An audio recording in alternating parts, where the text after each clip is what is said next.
Salam sejahtera, terima kasih kerana bersama dengan saya di Nazilin Unity Channel.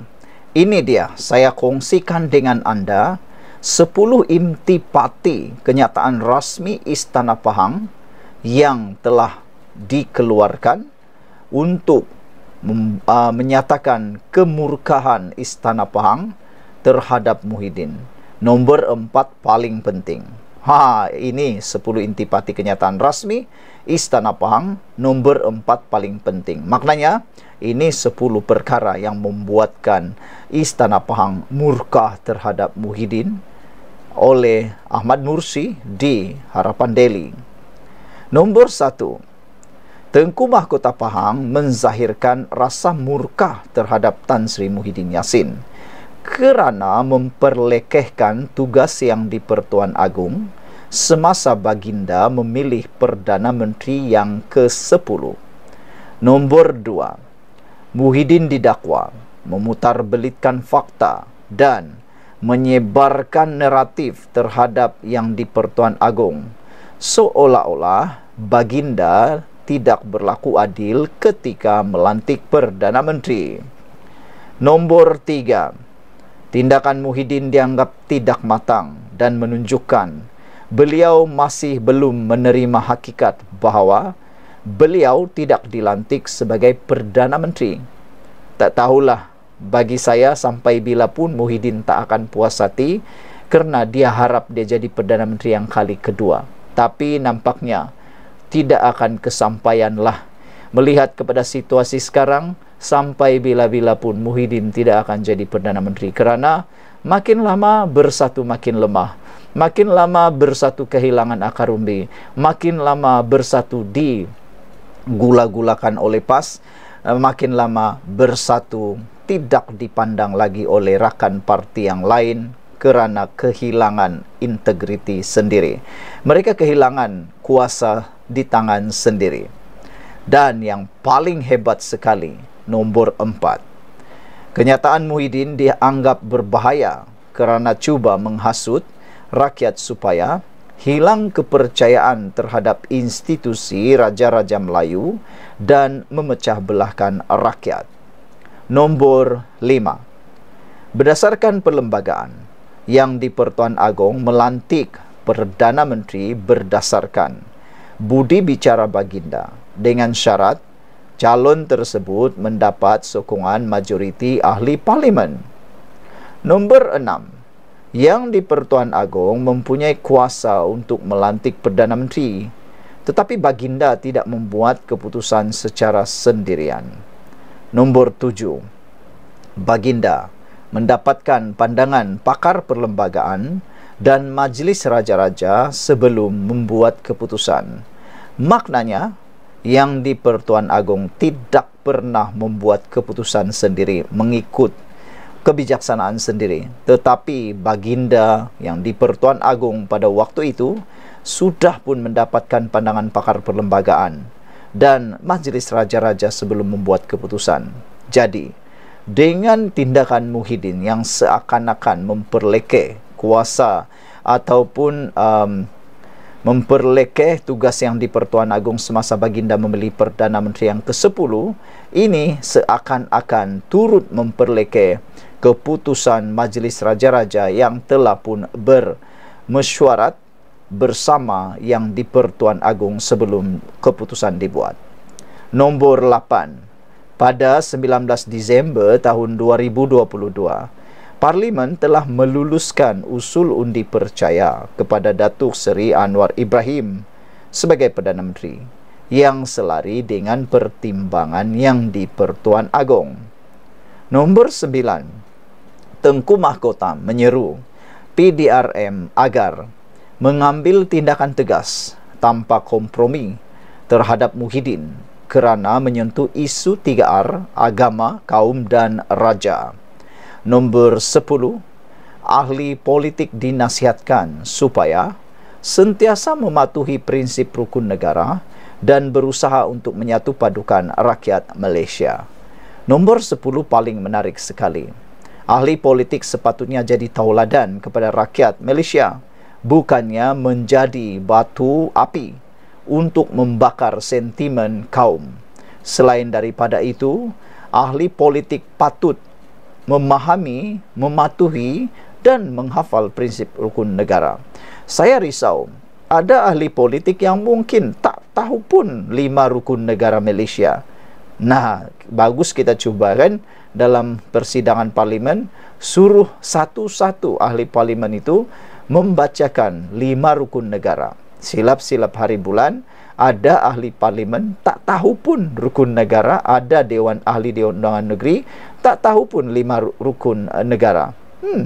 Adakah itu bakal berlaku? Tak tahulah. Tapi yang kita mahu dan harapkan ialah semua ahli politik, pemimpin-pemimpin negara patutnya berusaha menyatukan rakyat Malaysia, bukannya memecah belahkan semata-mata kehausan kuasa, nafsu nak berkuasa, nafsu nak menjadi menang, sanggup buat apa saja. Janganlah mahu kepentingan sendiri, tapi keamanan negara tergadai. Apa pendapat kamu? Tinggalkan komen Anda. Salam sejahtera, terima kasih karena bersama dengan saya di Nazilin Unity Channel. Dengan pengakuan terkini Muhyiddin Yassin ini, apalagi yang nak diharapkan dia menjadi Perdana Menteri semula. Masih bernafsu menjadi Perdana Menteri dengan ucapan beliau dalam kempen PRK Dunenggiri yang seakan-akan beliau tak puas hati, tak dilantik menjadi Perdana Menteri ke-10. Akhirnya, Istana Pahang membuat laporan polis. Tunku Azizah Maimunah pun telah tampil bersuara dengan mahu supaya Raja Abdullah, Sultan Abdullah harus dihormati sebagai suami dan raja saya, kata titah baginda. Selepas laporan polis dibuat oleh Istana Negara, lain pula pengakuan Muhyiddin. Paling pelik dan paling mengecewakan. Ramai yang menyangka Muhyiddin Yassin akan tampil memohon maaf, meminta maaf atau memohon ampun daripada raja. Kerana silap-silap hari bulan beliau akan dikenakan tindakan siasatan dakwaan dalam kes akta hasutan.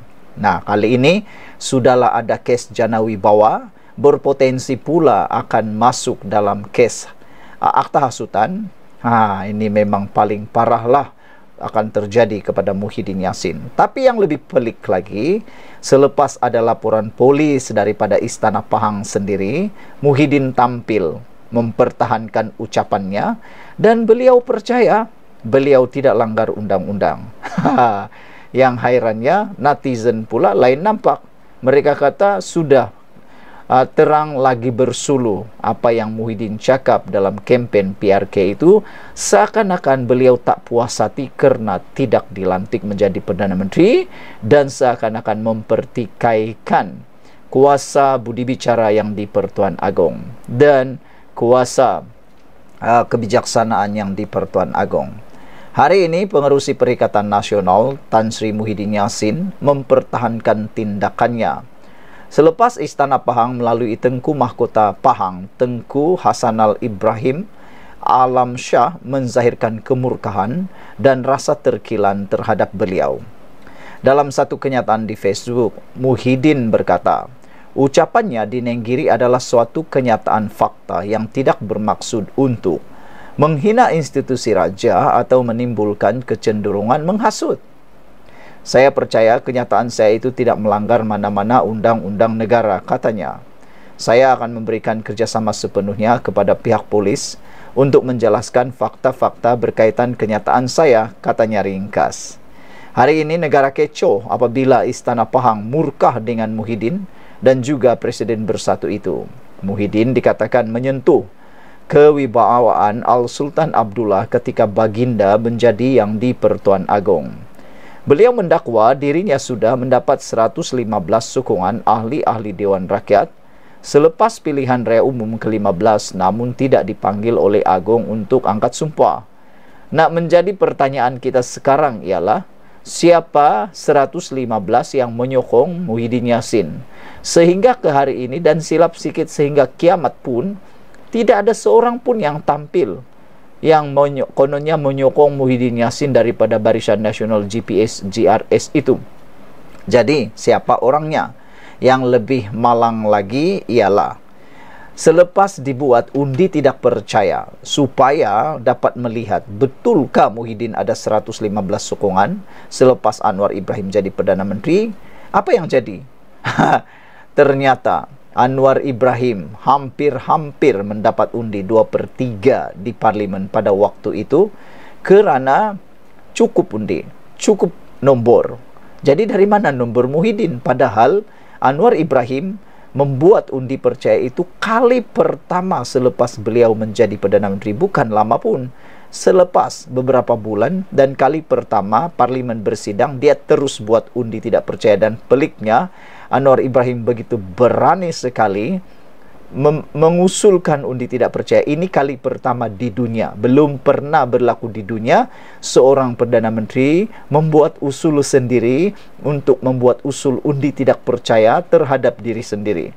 Akhirnya apa? Kantoilah Muhyiddin bahwa Anwar Ibrahim sebenarnya mempunyai cukup undi, cukup nombor untuk jadi Perdana Menteri. Jadi dari mana Muhyiddin dapat 115 pun kita tidak tahu. Pagi ini, Tengku Hasanal bertitah bahawa Muhyiddin telah memanipulasi fakta dan membawa naratif negatif kepada rakyat bahawa Al-Sultan Abdullah seolah-olah tidak berlaku adil semasa memilih Perdana Menteri yang ke-10. Baginda menyifatkan Muhyiddin tidak matang, menampakkan seolah-olah masih tidak boleh menerima kenyataan yang beliau tidak dilantik menjadi Perdana Menteri. Nah, ramai yang mula mempersoalkan, dengan sikap Muhyiddin seperti ini, bolehkah dia jadi Perdana Menteri lagi, dan layak lagikah dia menjadi Perdana Menteri? Sedangkan sudah terang lagi bersulu, Istana Pahang sudah murka, dia masih cuba mempertahankan diri. Ada yang menasihati Muhyiddin supaya cepat-cepat mohon ampun kepada Sultan Pahang, Istana Pahang. Tapi apa yang dia buat? Masih pertahankan diri. Tak tahulah apa pendapat kamu semua. Semoga semuanya berjalan dengan lancar. Jumpa lagi. Bye-bye. Selamat petang, salam sejahtera. Terima kasih karena bersama dengan saya di Nazilin Unity Channel. Ini komen Muhyiddin Yassin selepas kalah teruk di PRK Nenggiri. Yang menariknya, sudahlah kalah teruk, masih lagi pura-pura tak tahu. Yang teruknya, sudah ada protes daripada ahli-ahli Parti Bersatu, buat-buat masih tak tahu, kata netizen. Tak tahulah, Muhyiddin ni sifatnya memang itu, tidak, kata netizen. Dalam beberapa komen kata mereka, Muhyiddin menggunakan semula isu 3R dalam kempen PRK Nenggiri sehingga Istana Pahang telah pun membuat laporan polis. Mereka kata, dia kepingin lagi kah nak menjadi Perdana Menteri? Ramai netizen bertanya. Mereka kata janganlah menjadi Perdana Menteri lagi, bernafsu jadi Perdana Menteri lagi kalau menantu sendiri tak mampu bawa pulang ke Malaysia, melarikan diri, kata mereka. Jangan-jangan nanti jadi Perdana Menteri masih tak boleh mampu bawa pulang menantu sendiri yang dikehendaki oleh mahkamah. Saudara-saudara sekalian, ini komen Muhyiddin Yassin selepas kalah teruk. Ada yang menyangka beliau mungkin akan letak jawatan gara-gara gagalnya beliau meletakkan calon pilihan Bersatu dalam PRK Nenggiri. Ada yang kata kesilapan memilih calon di PRK Nenggiri menjadi salah satu faktor kekalahan Parti Bersatu. Mereka membiarkan, kepimpinan Parti Bersatu membiarkan ahli PAS keluar PAS, tanda tangan keahlian semata-mata, keahlian Bersatu semata-mata nak jadi calon pilihan raya. Ramai yang dicalonkan daripada Parti Bersatu tapi ditolak oleh kepimpinan PAS, dan akhirnya apa yang jadi? Daripada PAS keluar PAS menjadi ahli Bersatu, kini menjadi calon dan kalah teruk. Tapi Muhyiddin pelik pula komen dia. Ini komen Muhyiddin selepas kalah daripada dalam PRK Nenggiri. Muhyiddin kata obor perjuangan PN akan terus menyala. Okeylah, biarlah terus menyala, menyala pun menyalalah, kata netizen. Obor perjuangan Perikatan Nasional untuk membela agama, bangsa dan negara akan terus menyala. meskipun gagal mempertahankan kemenangan pada PRK Dewan Undangan Negeri Dun Nenggiri, Kelantan, kata Muhyiddin. Tapi netizen kata itu mempertahankan agama bangsa atau negara atau sekadar nak mempertahankan kesilapan sendiri, kata mereka. Itulah dalam kempen PRK Dun Nenggiri baru-baru ini, ada netizen menemplak. Itulah kata mereka, lantik Anwar Musa jadi ketua kempen atau ketua pilihan raya merupakan kesilapan terbesar. Selain daripada itu, ramai netizen kini menggelar Anwar Musa sebagai Ustaz LV ataupun Lebay LV, gara-gara tindakan beliau memakai pakaian LV yang mewah kayangan itu semasa berkempen di perkampungan orang asli. Dan dijawablah pula oleh Anwar Musa, suka aku, hati akulah, duit pandai aku pakailah. Lebih kurang macam itulah. Pengerusinya, Tan Sri Muhyiddin Yassin, dalam masa yang sama mengakui gabungan itu menerima keputusan yang dibuat oleh pengundi dengan hati terbuka. Walaupun kita mengharapkan kemenangan, kita menerima keputusan yang telah dibuat oleh pengundi dengan hati yang terbuka. Paling penting kita terus istiqomah dalam landasan perjuangan yang menguji kesabaran dan ketahanan kita, katanya menerusi hantaran di Facebook pada Ahad. Sinar Harian pada Sabtu melaporkan calon Barisan Nasional menang besar dengan majoriti 3.352 undi, mengalahkan calon pilihan raya pilihan PAS yang bukan pilihan Parti Bersatu, akhirnya kalah teruk dengan hanya mendapat 5.739 undi, yang mana jauh ditinggalkan sekarang. Sekian dulu untuk kali ini. Jangan lupa tinggalkan komen Anda tentang isu kali ini. Kita jumpa lagi.